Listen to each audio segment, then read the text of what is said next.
Hey guys, it's Kylie. I am heading out on a trip tomorrow, and my recovery with food addiction is very, very important to me.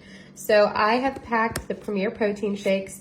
These are a priority in my day, as making sure I get protein in helps me feel full. I'm not using this to replace a meal. I am using it simply as a tool to help my body feel full, and that has been a huge game changer for me in my recovery with food addiction.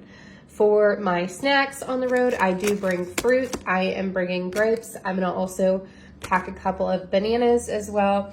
I'm going to be gone for about 4 days, and so I have packed some protein snacks as well. I have friends that are gonna be with me, so I packed a couple extra because I like to be kind and share just if my friends want something.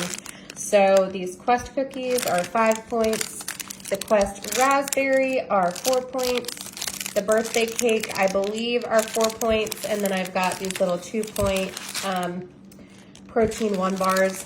And then that is what I'm packing to take with me. My recovery with addiction to food is my responsibility. And so I plan for success. If you fail to plan, you plan to fail. And I have learned that to be true. So I am ready to roll. I'm leaving at like 5 or 6 in the morning. So I'm just getting everything packed up and ready to go.